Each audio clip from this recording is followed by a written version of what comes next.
Bueno, buenos días. Primero dar las gracias a MICIP y a FOMBI por darnos la oportunidad de hablar un poco de bombas de calor, que aunque cada vez oímos más hablar de ello, pero los agujeros mentales que tenemos de si funciona y si no funciona cada vez son mayores.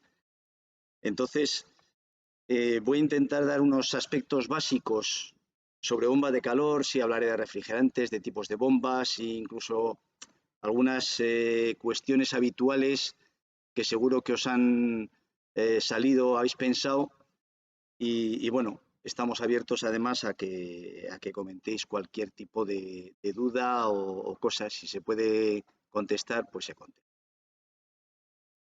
Eh, no me voy a meter en reglamentación, por mucho que veáis aquí objetivos reglamentarios de la eficiencia energética y emisiones, esto ya es otra asignatura, pero sí que está claro que el Plan Nacional Integrado de Energía y Clima ya tiene unos objetivos para el 2030 y hay otros objetivos para el 2050 y partimos de una necesidad de reducir los gases de efecto invernadero cada vez más, pero ya estamos hablando de un 23% respecto al año 90, una mejora de la eficiencia energética de un casi 40% y una integración del tema de energías renovables en el consumo total de energía final. Estamos hablando del 42%. Luego hay mixes a nivel general, como que el 74% de la generación eléctrica para el 2030 sea energías renovables. Esto tiene que ver en un aspecto muy indirecto con los temas de emisiones de bombas de calor, que luego lo comentaremos. Pero al final de lo que se trata es de llegar a estos objetivos y para eso, pues una de las claves es, por ejemplo, la bomba de calor, ¿no? Si partimos de lo que es la aerotermia, las bombas de calor, etcétera, etcétera, la verdad es que es, bueno, no sé, cuando a alguien se lo dices, a priori no se lo cree, ¿no? Lo que hace una bomba de calor es desplazar, en un principio se desplaza el calor siempre de forma natural del foco caliente al foco frío, y lo que hace la bomba de calor es hacer precisamente lo contrario. Coge el calor de donde hay y lo lleva a donde lo necesitamos. En este caso, por ejemplo, trabajando en función bomba de calor, hace que pase del foco frío al foco caliente. Me diréis, joder, ¿y es posible, como en la infografía, sacar calor, por ejemplo, de un ambiente nevado? Pues sí, todavía hay energía ahí y todavía se puede sacar esa energía y pasarla y hacerla útil a lo que queremos nosotros. Al final, la bomba de calor no es como una caldera que genera calor combustionando gas. No, simplemente lo que hace es mueve el calor de una parte a otra, por eso se llama bomba, como si fuera una bomba de circulación. Ya en su momento, la directiva del 2009 eh, definió la energía aerotérmica como la energía que se contiene en el aire en forma de calor. O sea, esto está definido, porque hemos hablado de aerotermia y tal. No, está definido en una directiva del año 2009. Sea la temperatura la que tengamos fuera, siempre es posible sacar calor. Lo único que tenemos que hacer es llevar algo con un fluido más frío de lo que esté y de ahí extraer el calor, exactamente igual que hace una nevera, por ejemplo. Luego, hay una decisión europea, concretamente la del 2013, que en un principio se definió para hacer una valoración de la energía renovable o no de los equipos con ciclo frigorífico, pero ya ahí considera que las bombas de calor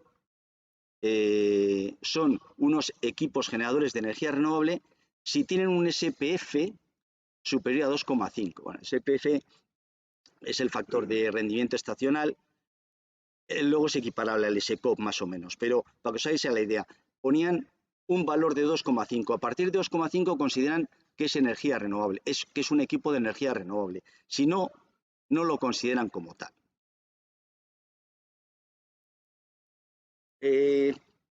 Voy a daros 3 transparencias sobre, no son fórmulas, pero bueno, son unos conceptos que yo creo que en la bomba de calor hay que tener. El primero es el COP. El COP vamos a ir a hablar de ello en cualquier documento que tengamos sobre bombas de calor. Es el coeficiente de rendimiento.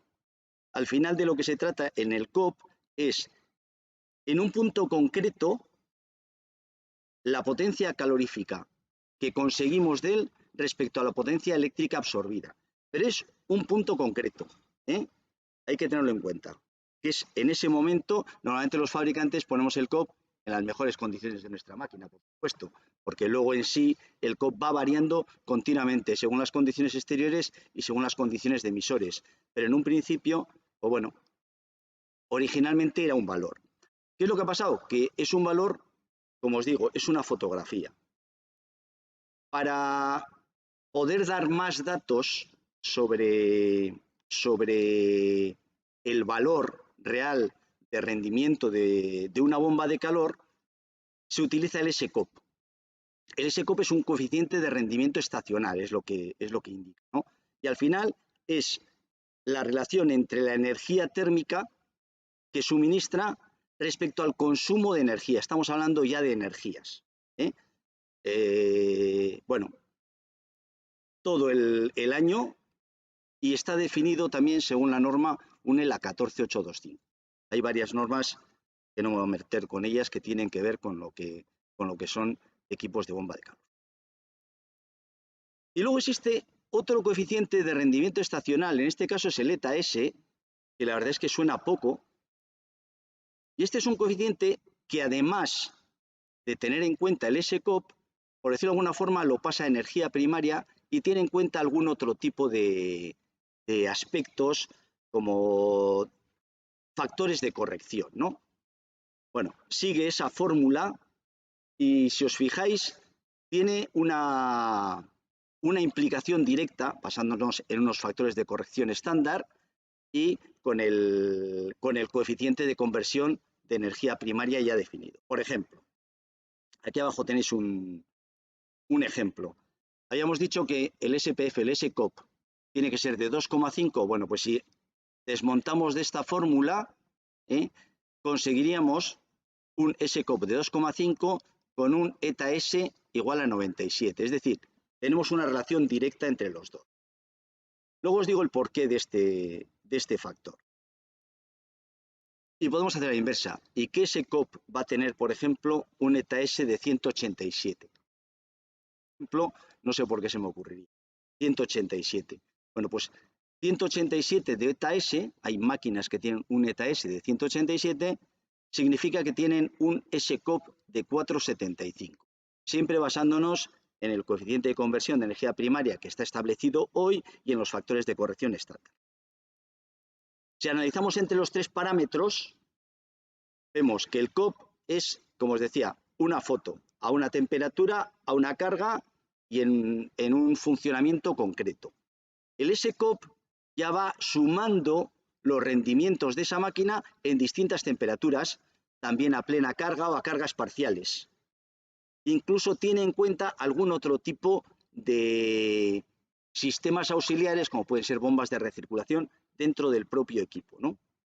Y además diferencia entre las tres zonas climáticas que hay en Europa. En Europa se definieron tres zonas climáticas, que luego lo vemos en una etiqueta que hay ahí, y te da unos valores. Y el eta S sería eso mismo, pero aparte o además corregido con factores de energía primaria. Con lo cual, si lo analizamos, el valor, el coeficiente que más se acercaría a una situación real sería el eta S, por lo menos a nivel de comparación, ¿no?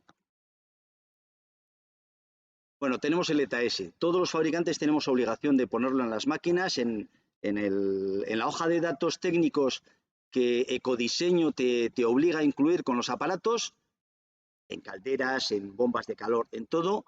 El eta S es un factor obligatorio para todos los fabricantes en ese equipo y en esos datos. Y con ese eta S, ¿qué hacemos? Pues ese eta S responde a priori a una clasificación energética de la bomba de calor. Es decir, si yo tengo un eta S, ¿cuánto he dicho antes que era? De 97, pues 97 tendría una clasificación D en bombas de calor, con un eta S de 2,5. Os he puesto uno de 180 y tantos. Ese 180 y tantos sería una 3 pluses. los temas de energía y la calificación energética a nivel de etiqueta van variando. ¿Por qué? Pues porque cada vez los equipos son más eficientes y entonces cada vez se van consiguiendo unos valores superiores. Ahora, por ejemplo, acaban de cambiar el etiquetado de los lavavajillas, de las lavadoras, porque antes todas las máquinas casi eran A3 pluses. Entonces, bueno, han dicho, vamos a cambiarlo y vamos a poner otra vez desde la G hasta la A, todavía en el lote 1 y el lote 2, que son los que tienen que ver con equipos de calefacción, calderas, bombas de calor y agua caliente sanitaria, con calentadores, bombas de calor de ACS, etcétera, etcétera, todavía no se ha hecho ese cambio de etiquetado, que espero que se haga para el 25, el 27 más o menos, pero en estos momentos nos podríamos encontrar con que la mayor parte de bombas de calor estarían en estas dos escalas, dentro del A++ y el A3+. Bueno, esta sería una etiqueta más o menos de una bomba de calor. Aquí hay dos tipos de calificación, una a 55 grados y otra a 35 grados, que responden a los ensayos que se hacen con esas bombas trabajando con ese tipo de emisores, a 35 grados, por ejemplo, con un suelo radiante, o a 55 grados trabajando pues, con radiadores de baja temperatura o fan coils o cosa parecida. Según el tipo de ensayo, las eficiencias son diferentes, incluso el etiquetado también es diferente. Y aquí veis una representación de las tres zonas, zona más cálida, media y fría. Concretamente, en el estado casi todo es cálido, excepto tres zonas en la parte interior que son medio. La zona fría pues sería la zona norte Europa o la zona oeste. Cambio un poco el tercio, ya no os voy a machacar más sobre tema técnico. Vamos a lo que es la evolución de mercado de bombas de calor. Aquí hablamos de bombas de calor pequeñitas, menores a 17 kilovatios y medio, que son las bombas de calor domésticas, por llamarlo de alguna forma. Esto la fuente es AFEC, que es la Asociación de Fabricantes de Equipos de Climatización, a nivel español, y veis que en los diferentes años hay un incremento, no voy a decir exponencial, pero casi exponencial. Lo que en un principio parecía que iba a ser pues, duplicar, pues vemos que hemos pasado a por 11 el número de unidades y se prevé todavía más. O sea, hay previsiones de duplicar en 2 años los actuales, etcétera, etcétera. Porque es una tendencia. Es una tendencia porque son máquinas realmente que contribuyen con el medio ambiente y de esa forma, pues, ya veremos que aparte hay otro tipo de legislaciones que nos van a ir llevando poco a poco a la utilización de bombas de calor. Tipos de bombas de calor. Las bombas de calor no son todas iguales. Y me voy a centrar solo en las aerotérmicas, las que cogen energía del aire. Pero sí que hay dos tipos que podemos diferenciar. Una es la partida, la split, la biblock, como queréis llamarle. Al fin y al cabo, esta bomba de calor, en la unidad exterior, esto hay que pensar que es como una especie de equipo de aire acondicionado, en la unidad exterior tiene el compresor, el evaporador, pero entre esta parte y la unidad interior tenemos unos tubos de refrigerante. Y en la unidad interior tenemos un intercambiador de calor, una bomba, etcétera, etcétera. ¿Por qué? La bomba de calor aerotérmica, en un principio, lo que hace es coger energía del aire y la pasa de una forma o de otra, la pasa al agua. Y ese agua lo distribuimos a los emisores en forma de fan coils, de suelo radiante o como queramos. Pero es necesario volver a pasar esa energía a agua, que es con lo que normalmente trabajamos para nuestros emisores. En este caso, y la diferencia, luego os lo comparo, está aquí. Estos tubos llevan refrigerante.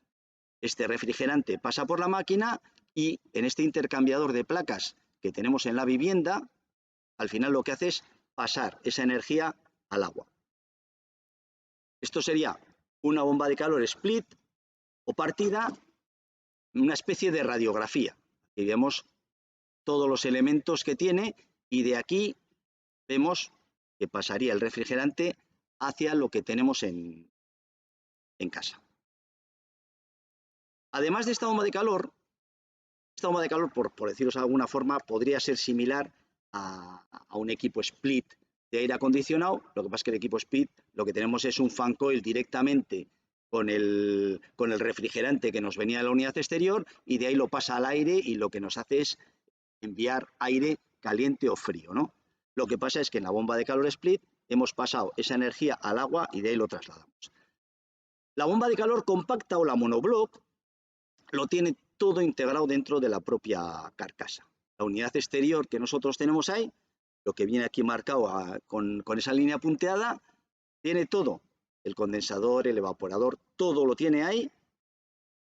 Incluso ya de ahí, los dos tubos que sacan son de agua. A partir de ahí podemos hacer lo que queramos. Podemos llevarlo a lo que estamos comentando. Suelo radiante, a unos fan coils o unos radiadores. Así aparentemente respecto a la otra transparencia no veis mucho. Bueno, sí, esto está como un poco más cargado, pero aquí sí que hay un intercambiador de placas, que es el intercambiador de placas y la bomba, que es lo que directamente nos va a enviar el agua ya caliente o fría a nuestros. Y ahora me diréis, ¿y qué diferencia hay entre una y otra?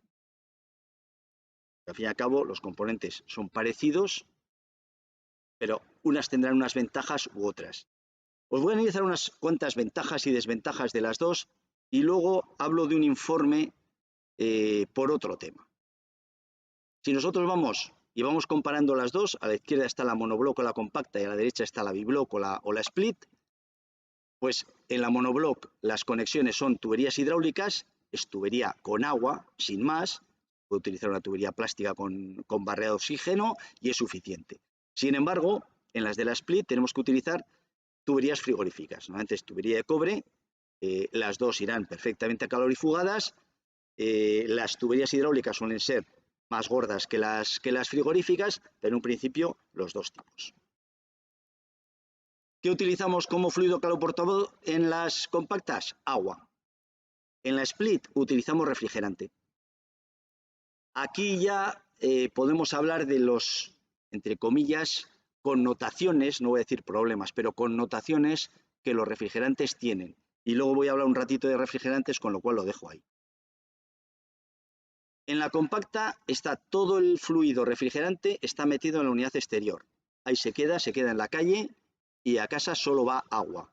Sin embargo, en la split no es así y concretamente pues puede haber, lo mismo que puede haber fugas de agua en una instalación de calefacción normal, en este caso puede haber algún tipo de fugas de refrigerante con las consiguientes recargas de refrigerante, etcétera, etcétera.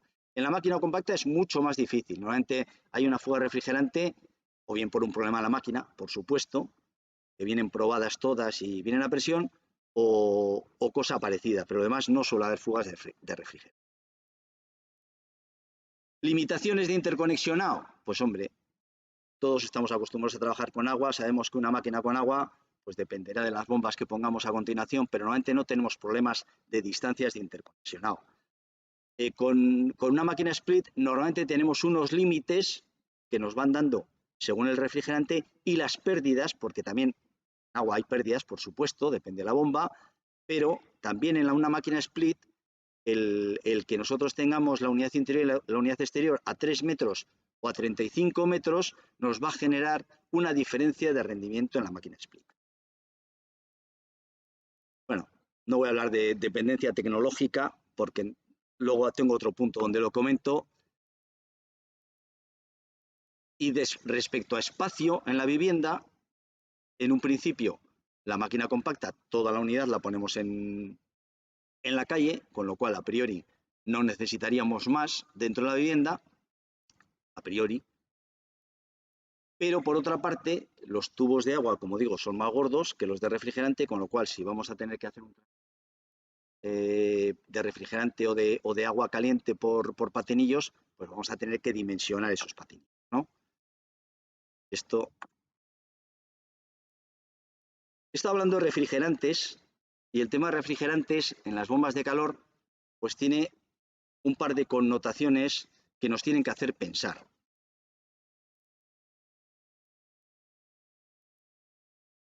Y igual ese par de connotaciones lo vemos aquí. Esta es una clasificación de refrigerantes. Me he saltado unas que tengo por ahí, pero yo creo que con esto es suficiente. En esta clasificación, que es una clasificación internacional de refrigerantes, hay una línea que marca la toxicidad y otra línea que marca la inflamabilidad. Y hacen tres escalas de refrigerantes, la L1, la L2 y la L3, que tienen que ver con la inflamabilidad.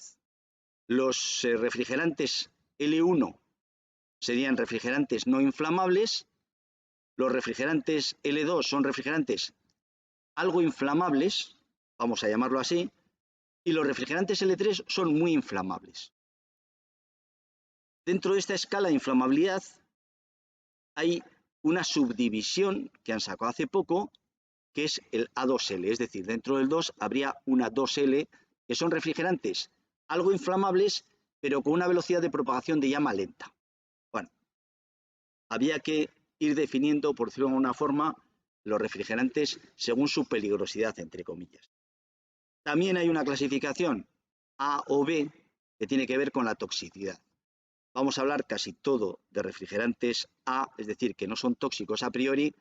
Para que os hagáis la idea, por ejemplo, el B sería el amoníaco, que es un B2L, que es un refrigerante tóxico en general, ¿no? No son los habituales. Y centrándonos en bombas de calor, además, no se utiliza. Esta es una visión general de los refrigerantes de todo tipo. No solo estoy hablando de bombas de calor, estoy hablando de bombas de calor, de equipos frigoríficos para la industria, de las máquinas que hay en Eroski, por deciros algo, o sea, cualquier cosa de esas.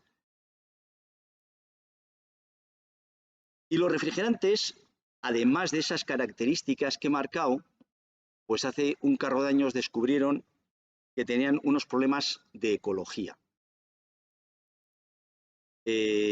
Bueno, definieron lo que se llama PCA, que es el poder de calentamiento atmosférico. ¿Por qué? Pues porque los refrigerantes, queramos o no, tienen una culpa en el calentamiento atmosférico. Ya me diréis, bueno, sí, todo, vale, bien. El CO2 que emitimos, que combustionamos, eso es la base del calentamiento atmosférico. Bueno, pues respecto a esa base de CO2 se definió el poder de calentamiento atmosférico del resto de refrigerantes. Y entonces, a cada refrigerante se vio en 100 años cuánto iba a contaminar, entre comillas, de calentamiento atmosférico y le dieron un valor. Cogieron en el 2015 todo el peso de refrigerantes que se había comercializado, le dieron a cada refrigerante su valor del PCA con el coeficiente S y dijeron, tenemos esta cantidad. A partir de ahora nos vamos a poner las pilas y vamos a ir reduciendo poco a poco esa cantidad de emisiones supuestas de CO2, que no es así, pero es como si fuera, o CO2 equivalente, como le llaman, y poco a poco lo vamos a ir reduciendo. ¿Y cuánto lo vamos a reducir? Pues mira, en el 2016-2017 un 7%, 2018-2020 un 37%. Hoy estamos en el 22 y este año se habrá reducido un 55% respecto a lo que había en el 2015. Y así sucesivamente hasta llegar, por ejemplo, el objetivo que es el 2030, si no lo cambian, que sería una reducción del 79%. Y ahora la pregunta de siempre. ¿Vosotros creéis que hay menos ciclos frigoríficos en el 2022 que los que había en el 2015? No, ahora tenemos ciclos frigoríficos en máquinas de aire acondicionado, en bombas de calor, a nivel de equipos en supermercados, etcétera, etcétera, que son bastante superiores a los que había. Bueno, entonces, ¿cómo conseguimos esta reducción? Pues solo hay una forma de conseguirla, cambiando el tipo de gas y utilizando gases que tengan un poder de calentamiento atmosférico menor a los que había entonces. Antes había gases de calentamiento atmosférico que podían tener 15.000 de PCA. ¿Qué significa eso? Pues que un kilo de ese gas contamina como 15 toneladas de CO2 en la atmósfera al cabo de 100 años. Entonces, de lo que se traduce, o de lo que se deduce es que hay que llegar a esa reducción de calentamiento atmosférico a base de ir reduciendo los PCA. Al final, y si veis la gráfica más o menos que marcan estas bombonas, nos vamos a tener que quedar con refrigerantes de bajo PCA. Vamos a comparar un poco unos refrigerantes. Todos estos no voy a comparar, no os asusten. Primero, R410A. El R410A, seguro que habéis oído hablar de él, es un refrigerante muy utilizado en bombas de calor, por ejemplo, para climatizar. Bueno, tiene unos compuestos fluorados. Al final, y nos vamos a centrar en el PCA, tiene un PCA de 2088. Es decir, 1 kilo de refrigerante en la atmósfera equivale a 2 toneladas y pico de emisiones de CO2. Este es el R32. Bueno, este refrigerante, no os he dicho, es un A1, con lo cual es un L1, es un refrigerante que no es ni tóxico ni inflamable. Lo único que tiene este PCA. Pasamos a al R32. Este R32 es un refrigerante muy habitual ahora en máquinas de aire acondicionado, en equipos de bombas de calor, etcétera, etcétera. Es un refrigerante de los de última generación muy habitual. Bien. Este tiene un PCA de 675, pero por contra ya es un L2. Es ligeramente inflamable y en este caso es una 2L porque es de propagación de llama lenta. Vamos a compararlo con este, R290. Es un L3, la base general es propano puro, o sea, con lo cual os podéis imaginar que es inflamable, ¿no? No es tóxico porque son A y el PCA es de 3. Es decir, comparando 1 kilo de R410 con 1 kilo de R32 y con 1 kilo de R290, pues el kilo de R32 contaminaría a nivel de emisiones de CO2 325 veces lo de 1 kilo de R290 y a su vez un R410 pues contaminaría casi 700 veces lo de un R290 o 3 veces lo de un R32. Vamos a traducir esto de alguna forma. Imaginaos dos bombas de calor. Una split, de las que os he explicado, la split, la que lleva el refrigerante en los tubos, que es la de la izquierda, la gris, son bombas de calor reales de 8 kilovatios.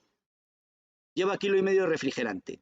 La de la derecha, la roja, es la misma máquina o una máquina equivalente también de 8 kilovatios, pero esta lleva otro tipo de refrigerante.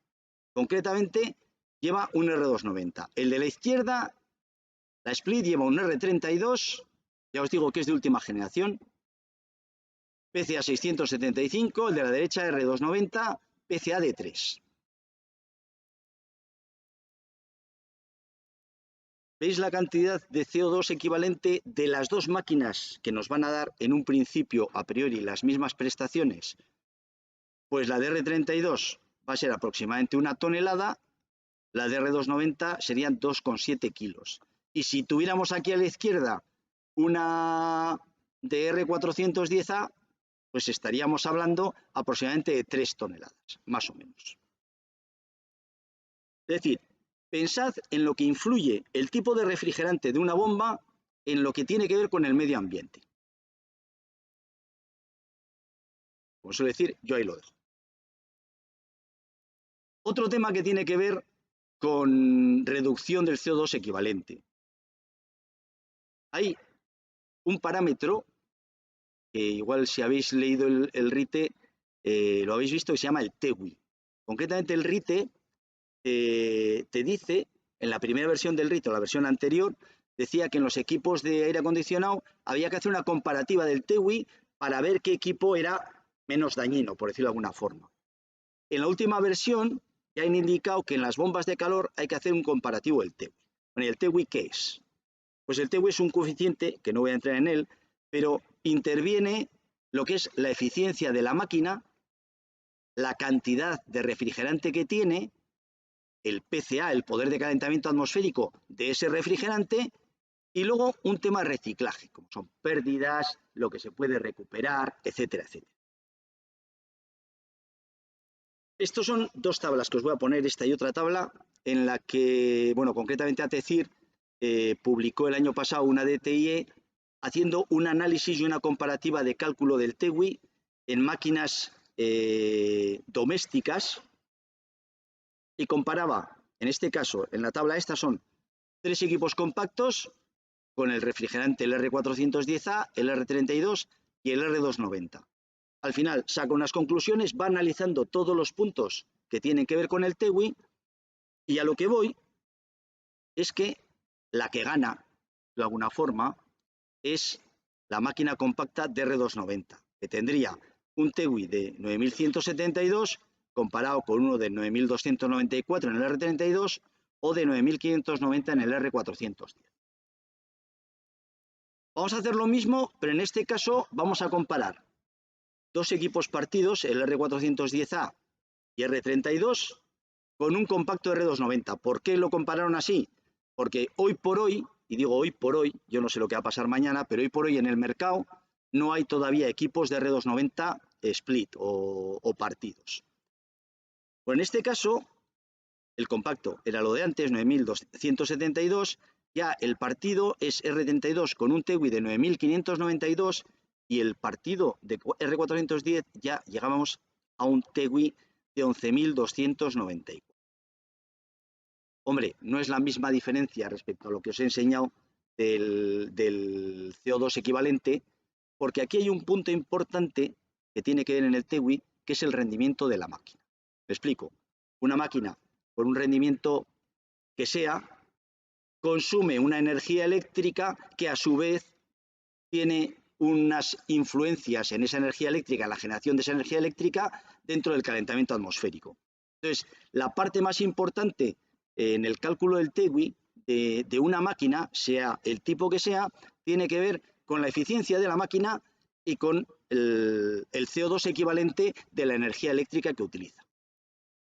Por eso esas diferencias que se ven aquí son más pequeñas. Hombre, si vamos a pensar, como decía antes, que en el 2050 el 75% de la energía generada va a estar generada con fuentes renovables, pues hombre, esto va a bajar un montón porque la parte que tiene que ver con emisiones de CO2 de la energía eléctrica va a ser mucho menor. Y si pensamos utópicamente que el 100% de la energía eléctrica va a estar generado con fuentes renovables, pues podemos pensar que al final los responsables del calentamiento atmosférico en las bombas de calor, los equipos de ciclo frigorífico, van a tener que ver con el tipo de máquina, si es compacta partida, con el tipo de refrigerante, con las fugas de ese refrigerante, etcétera, etcétera.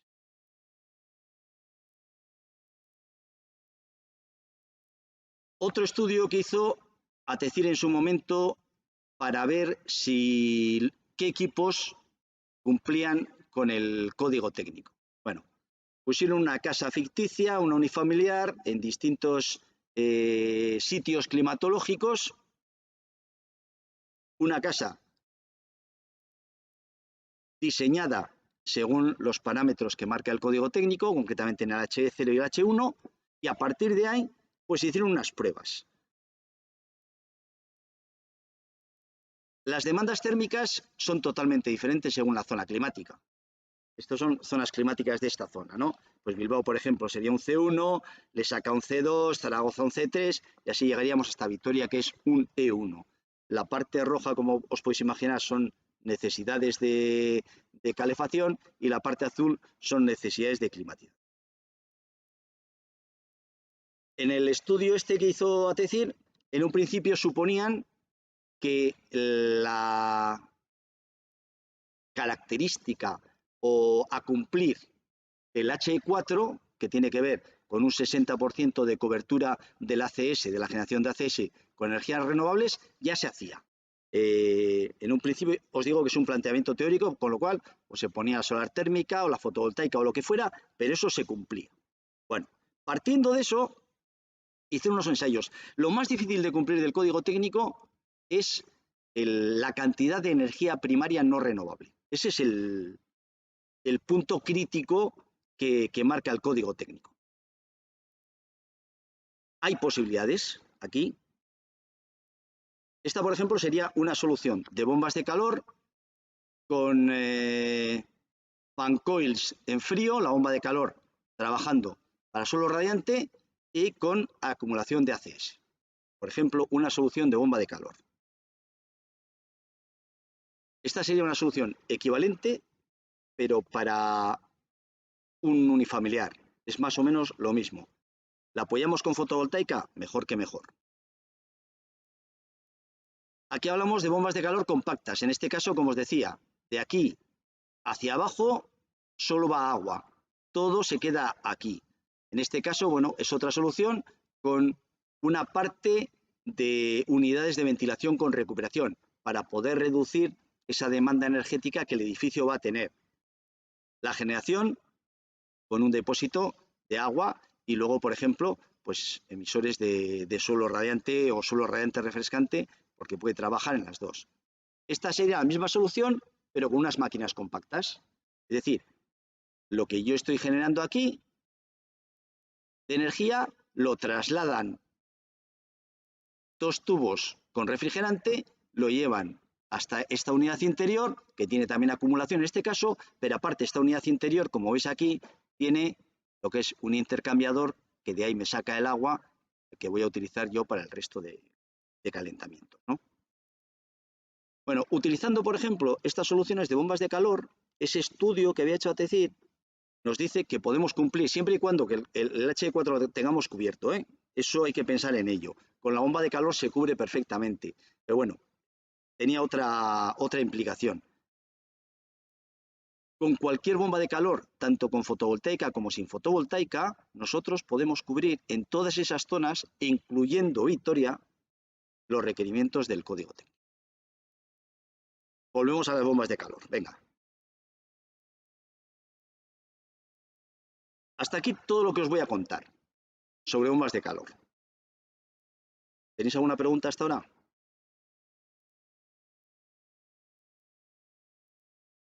Ha quedado todo muy claro. Me alegro. Bueno, por si acaso voy a poner aquí preguntas habituales que suelen ser lo que normalmente la gente que no sabe de bombas de calor pregunta. Seguramente igual las conocéis todas vosotros, ¿no? Pero bueno. ¿Cuáles son las ventajas de la aerotermia? En un principio, tema de eficiencia energética y rendimiento. Son equipos que tienen una eficiencia terrible. ¿Por qué? Pues porque si consumen 1 kilovatio hora de energía, nos dan 3, 4, 5, 6 kilovatios hora de energía calorífica para lo que vamos a utilizar. Por lo tanto, son equipos de alta eficiencia y rendimiento. ¿De dónde saca la energía? Pues la saca del ambiente, así de claro. Puede suministrar calefacción, refrigeración o ACS. Una caldera nos puede suministrar calefacción o ACS. Una bomba de calor nos puede suministrar las tres cosas que habitualmente necesitamos para vivir de una forma confortable, ¿no? Costos de mantenimiento son reducidos. Hay que limpiarlas, hay que hacer un mantenimiento según marca el RITE, por supuesto, porque para eso está el RITE marcando los periodos de mantenimiento, pero en un principio son reducidos. Tiene pocos equipos, la combustión no afecta, la temperatura tanto, etcétera, etcétera. Y luego, de una forma normal y en general, las obras en vivienda son pequeñas. Siempre tenemos que pensar, eso sí, que hay que meter una unidad exterior y tenemos que tener sitio para poner una unidad exterior para que intercambie con el medio ambiente la energía que necesitamos y luego una acumulación de calor porque, como luego veremos en otra pregunta, el tema del ACS sí que tiene un poco de miga con la bomba de calor. Típica pregunta, a mí me la han hecho más de una vez. ¿Se puede sustituir una caldera por una aerotermia? Sin ningún problema. O sea, tal cual. Siempre y cuando, como digo yo, tenga sitio para esa unidad exterior y para un acumulador. En un chalet, problema cero. Ya, es que yo tengo radiadores y voy a poder trabajar con ellos. Hay bombas que trabajan a 55 grados. Hay bombas de calor para climatización que trabajan hasta 75 grados Con lo cual, el trabajo con radiadores no va a tener absolutamente ningún problema. Vamos a poder trabajar casi directamente. ¿Qué es lo que hay que hacer normalmente? Pues alguna pequeña modificación en el sistema hidráulico. ¿Por qué? Pues porque normalmente una caldera trabaja con un delta T de 20 grados y una bomba de calor pues trabaja con un delta T de 5, 7 grados y medio más o menos, con lo cual vamos a multiplicar los caudales por 3 o 4. Entonces, alguna pequeña modificación. El tema siempre es que pueda conseguir sacar ese calor del ambiente y poder trasladarlo a lo que necesitemos nosotros dentro de las necesidades propias del sistema. Y me vais a preguntar, ¿qué tipos de bombas de calor existen en el mercado? Hay 3 tipos en general. Las aerotérmicas, que es todo lo que estaba hablando hasta ahora.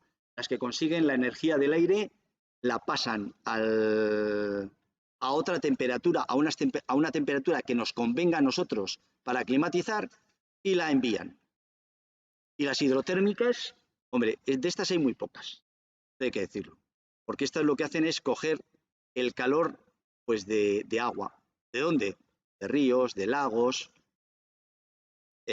Además de que eso no siempre es accesible, un río, un lago, hay hoy por hoy unos requerimientos normativos respecto a la influencia que cualquier tipo de bomba de calor, por ejemplo, haga con el medio ambiente, incluso en temas de temperatura, que son bastante complicados. Me explico, yo tengo un río donde podría meter unos serpentines para conseguir agua y me van a medir el agua que tengo, la temperatura del agua que tengo a la entrada y la temperatura del agua que tengo a la salida.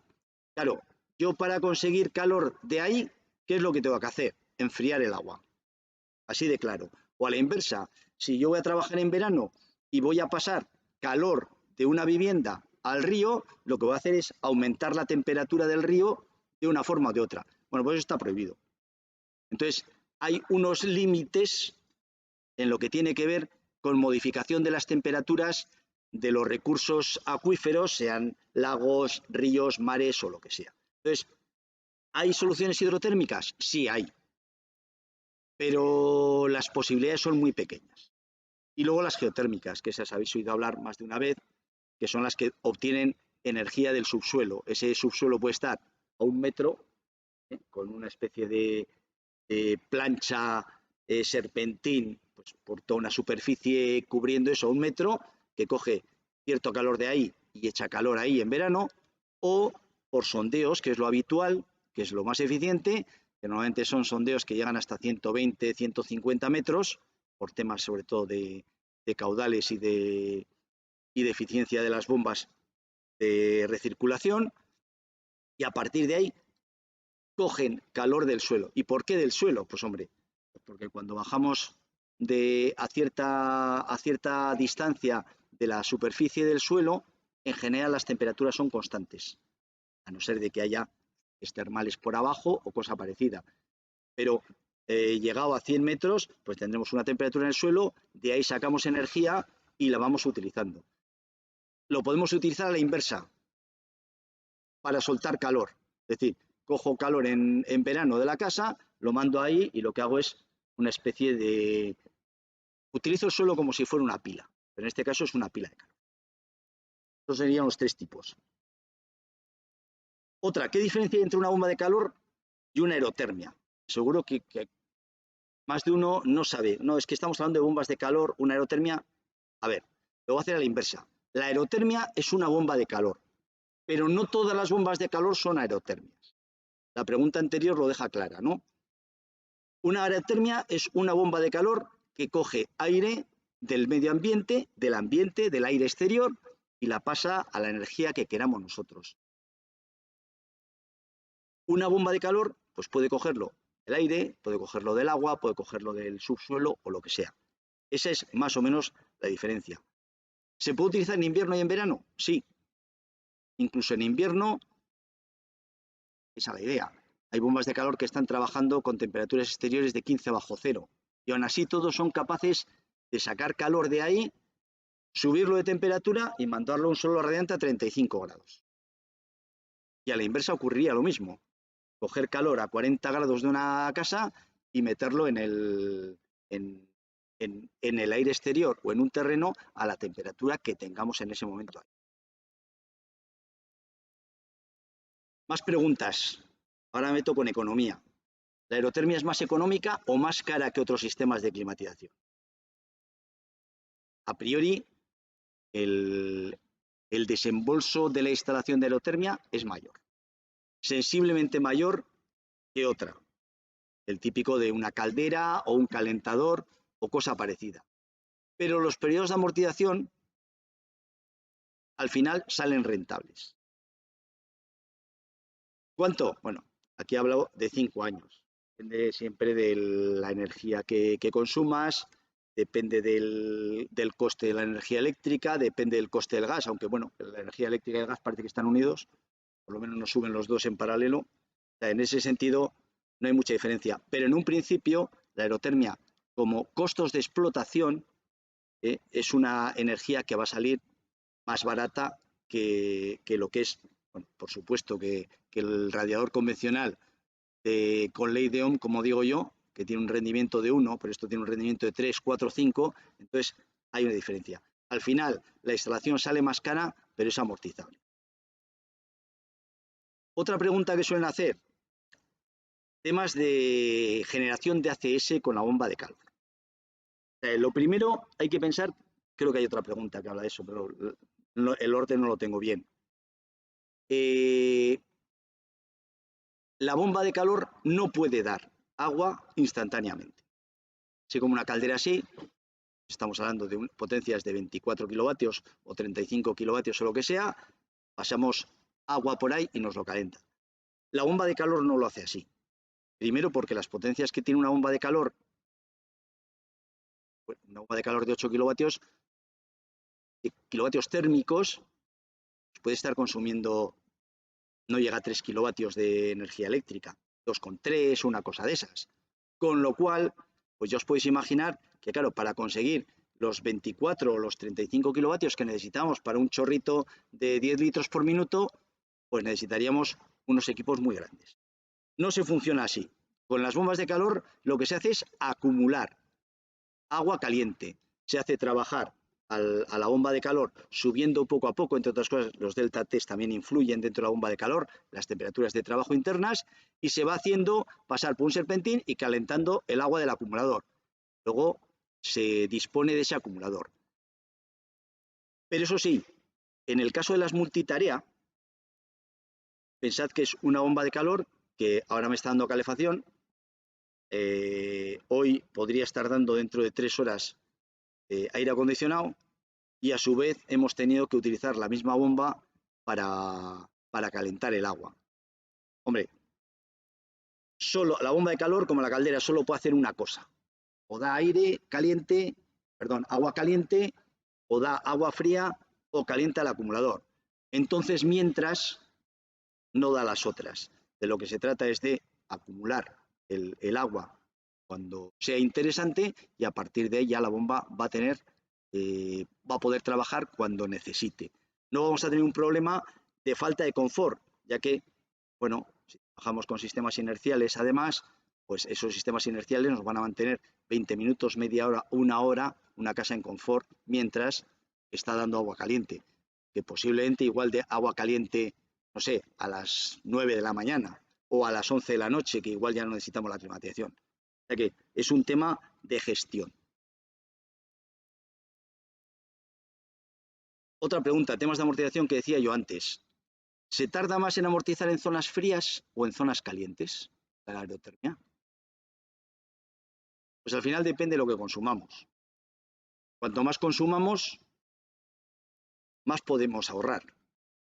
Y si en Vitoria, por deciros algo, montamos una aerotermia, tenemos una demanda muy alta, pues hombre, la eficiencia del sistema no será exactamente igual en Vitoria que en Bilbao, será un poco menor en Vitoria, pero aún así todo, como vamos a tener que dar mucho más calor a la vivienda, lo vamos a poder amortizar antes por la diferencia de precio. Otra pregunta, ¿se puede utilizar un sistema de aerotermia durante todo el año? Por supuesto. O sea, estamos hablando de un equipo eficiente, energéticamente no digo perfecto, pero sí muy evolucionado, que da agua caliente, que da calefacción, que da refrigeración, por lo tanto, lo podemos utilizar durante todo el año, en el servicio que queramos, y nos va a funcionar.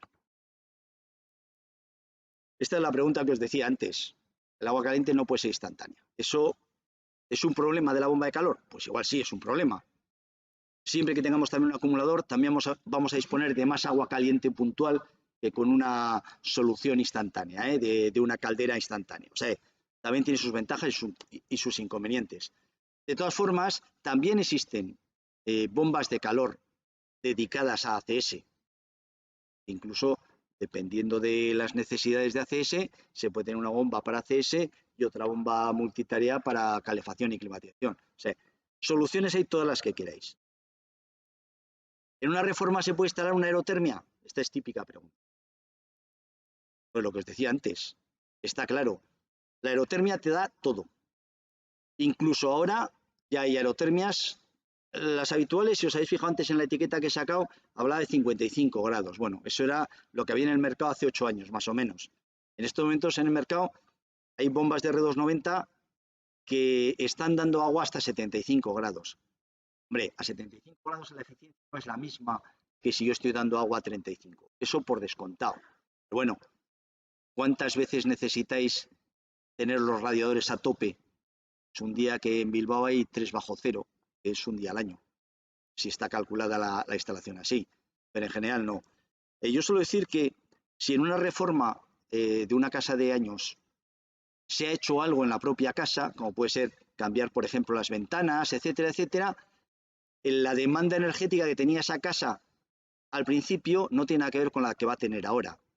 Es decir, si antes se había diseñado el sistema de calefacción para radiadores a 70-75 grados, estoy seguro que tú hoy vas a poner, después de haber cambiado las ventanas, incluso haber insuflado, no sé, en la cámara de aire un aislante o cualquier cosa, vas a poder trabajar a 55 grados sin ningún problema. Con lo cual lo puedes hacer con una onda de calor con un buen rendimiento. ¿Que tienes que subir puntualmente un día a 70 grados? Lo vas a poder hacer. Digo, tampoco va a ser necesario. El tema, sobre todo, en las bombas de calor, es mantener energía durante más tiempo. Al final, un edificio consume o demanda una energía concreta. Esa energía se la podemos dar toda concreta de un golpe durante 1 hora y media y subo la temperatura rápidamente, o puedo darle energía y ir compensando las pérdidas que tenga de forma continua. Ese sería un funcionamiento de bombas de calor, con lo cual no es necesario que un edificio tuviera, no sé, una bomba de calor de 23 kilovatios, porque realmente su demanda normal, en funcionamiento normal, pueden dar alrededor de los 6 kilovatios, 7 kilovatios, que lo va a cubrir perfectamente la bomba de calor. Incluso si no queremos gastarnos el dinero total en la bomba de calor, las bombas de calor, algunas se les puede dotar de una resistencia eléctrica para compensar. Hombre, no vamos a tener trabajando la resistencia eléctrica el 100% del tiempo para ayudar a la bomba de calor, porque entonces, bueno, no os voy a decir la expresión que estaba pensando.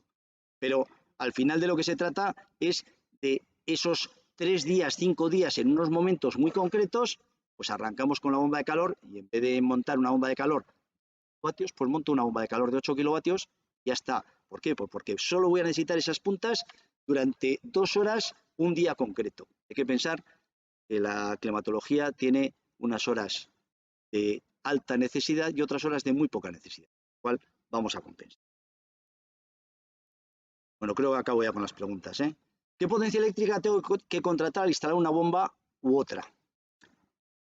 A ver, la experiencia que tenemos nosotros es que en general, yo os digo, las bombas de calor, por ese COP que tienen de trabajo, una bomba de calor de 6 kilovatios va a estar consumiendo menos de 2 kilovatios de potencia. Con lo cual, en una casa normal, seguramente podremos seguir con el mismo término de potencia contratado. En todo caso, pasar al escalón siguiente, pero no hay que pasarse, no sé, si yo estoy con 4 kilovatios, no tengo que pasar a 8 kilovatios porque mi bomba sea de 8 kilovatios. Todo lo contrario, mi bomba es de 8 kilovatios térmicos. Realmente el consumo en potencia o la potencia de esa bomba a contratar para el consumo que le voy a demandar va a andar alrededor de 2,7, 3 en el peor de los casos. No va a pasar. Otra pregunta, ¿se pueden combinar la aerotermia con otros sistemas de climatización? Pues sí, sí, si yo tengo una caldera, imaginaos que tengo un caserío por ahí con una caldera de gasóleo, y bueno, la caldera de gasóleo está como está, digo, me va a salir más barato, al precio que está el gasóleo voy a poner una aerotermia, puedo utilizar la caldera de gasóleo, por ejemplo, para agua caliente sanitaria, control aerotermia, e incluso esa caldera de gasóleo me puede ayudar en puntas donde yo puedo necesitar ese exceso de potencia porque he dimensionado la bomba de calor justamente. Lo puedo hacer perfectamente. Son sistemas que al final la bomba de calor lo que hace es mover o generar agua caliente y los sistemas convencionales de climatización que estamos acostumbrados a utilizar también funcionan con agua caliente, con lo cual podemos trabajar con depósitos multienergía o con lo que queramos. Otra pregunta típica, pero es que una aerotermia normalmente las temperaturas que bajan, las temperaturas que dan son temperaturas bajas y eso vamos a perder confort. No, eso me lo decían a mí también con las calderas de condensación cuando empezaron. No, es que no va a poder trabajar. Pueden trabajar perfectamente. Y el confort que vamos a obtener con un equipo de baja temperatura, un radiador trabajando a 55 grados, es mayor confort que trabajando a 70 grados. Lo que tenemos que hacer es, repito, dar la energía cuando la tengo que dar. Hombre, la bomba de calor está claro que tiene que ser capaz de pasar esa energía a lo que nosotros necesitamos. Si yo tengo un chaletón de 1000 metros cuadrados y pierdo un montón porque encima lo tengo mal aislado, pues si pongo una bomba de calor pequeña, pues no va a funcionar. Está claro que no voy a tener confort. Pero siempre y cuando yo pueda sacar esa energía del ambiente con la potencia que sea y pasarlo a una temperatura para poder mantener 21 o 22 grados como temperatura de confort, sin ningún problema. Luego, imagino que los chicos de Orcli os hablarán de temperaturas de confort y otras cosas. ¿Se puede aprovechar la instalación de radiadores actual? Pues lo he contestado antes. O sea, siempre se ha hecho alguna pequeña arreglo en casa después de unos años y las bombas de calor pueden trabajar perfectamente. Cualquier bomba de calor da 55 grados, que trabajando más tiempo los radiadores podrían ser suficientes para compensar las pérdidas de calor. No pretenderemos subir de 13 grados a 21 grados en una hora. Eso seguro que no. Pero podemos compensar perfectamente.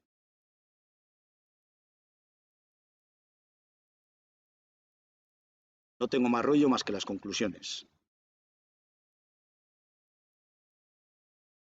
Aquí hay un poco conclusiones un poco de todo lo que tiene que ver con bombas de calor y reglamentación también.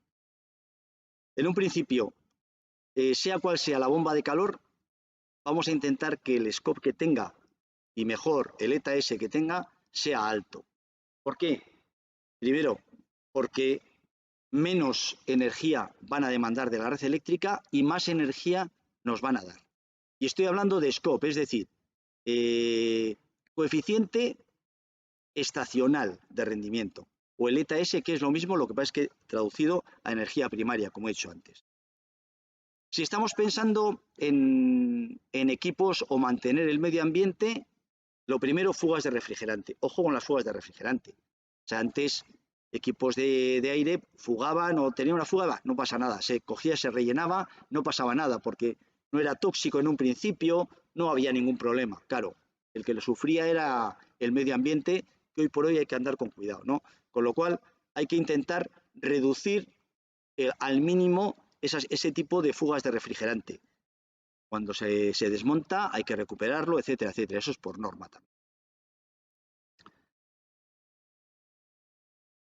Aquí hablamos desde el punto de vista de consumo. La separación entre las unidades interiores y exteriores debe ser la menor posible. ¿Por qué? Pues porque tenemos unas pérdidas. Siempre que o bien recirculando agua o bien recirculando refrigerante, vamos a tener unas pérdidas. Esas pérdidas al final se traducen en energía que tenemos que pagar o por la energía eléctrica de la bomba de recirculación de agua o por la pérdida de eficiencia de la bomba de calor moviendo el refrigerante. Con lo cual hay que intentar que la unidad interior y exterior, o la unidad exterior en el caso de la compacta y los emisores, esté lo más cerca posible. Lo que os comentaba antes de tema de energía eléctrica. La energía eléctrica tiene una parte importantísima en el famoso coeficiente TEWI, en las emisiones en sí de la generación eléctrica de CO2. Además de todo lo que tiene que ver con los refrigerantes, según la evolución eléctrica vaya hacia generación renovable, pues tendremos menos pérdidas o menos emisiones de CO2. Pero bueno, queramos que no, todavía tenemos un periodo. Está hablando de que en el 2050 el 100% igual sería renovable, ojalá, ¿no? Más conclusiones. Hemos pensado, hemos visto que las soluciones de bomba de calor cumplen el código técnico. Aparte también cumplen el RITE, por supuesto, que a nosotros nos toca todavía más de cerca, pero cumplen el código técnico. Y son las soluciones que nos sirven un poco para todos porque son versátiles y son renovables. También hemos visto, por el reglamento EFEGAS, que tenemos que ir cambiando el tipo de refrigerantes que vamos a utilizar. Y tenemos que ir a refrigerantes de bajo PCA. A ver cómo lo hacemos. Refrigerantes naturales. He hablado un poco de refrigerantes naturales indirectamente. El R290 es un refrigerante natural. Está muy bien. Tenemos que intentar ir a ese tipo de refrigerantes. Hay refrigerantes naturales como el CO2, que es un refrigerante, pues que se utiliza para otro tipo de cosas. Los hidrocarburos como el R290 o el R600A, por ejemplo, que son para bombas de calor. El propio amoníaco, lo que pasa es que el amoníaco, como os he dicho, es tóxico y entonces se utiliza para soluciones industriales. Bueno, tenemos que ir a ese tipo de soluciones. Los nuevos refrigerantes cada vez tienen menos PCA. Os he enseñado lo del R32 que tiene 675. Hay refrigerantes ahora de tipo A2L que andan ahí entre 400 y 700 más o menos. Hay algunos refrigerantes, más o menos mentalmente, las normas lo están poniendo en 150 como el límite para llegar en el 2030. Hay refrigerantes que andan alrededor de 150. Y para algunas cosas, por ejemplo, el aire acondicionado que tenéis en el coche, por norma tiene que tener un PCA inferior a 150. Por descontado. Mismo que si tenemos un picolín o un aparato de climatización portátil, también por norma tiene que tener un refrigerante de PCA menos de 150. El refrigerante que tenéis en las neveras de casa, ¿sabéis cuál es? El R600A. En general, el R600A es un hidrocarburo. Tiene un PCA de 3. Bueno, ¿por qué? Y es obligatorio que las neveras y los congeladores tengan un PCA de menos, un gas con un PCA menos de 150.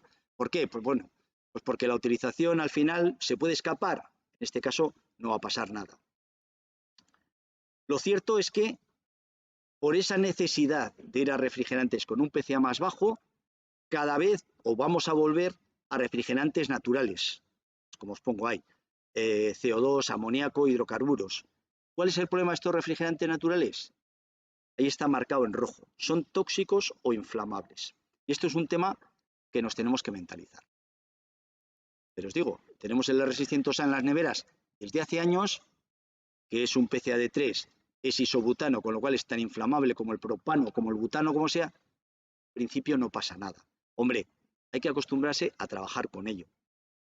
El propio R32, que es poco inflamable, pero de propagación lenta de llama, pues algún instalador del sur ya le ha dado algún susto, porque no se acuerdan de que no es un R410.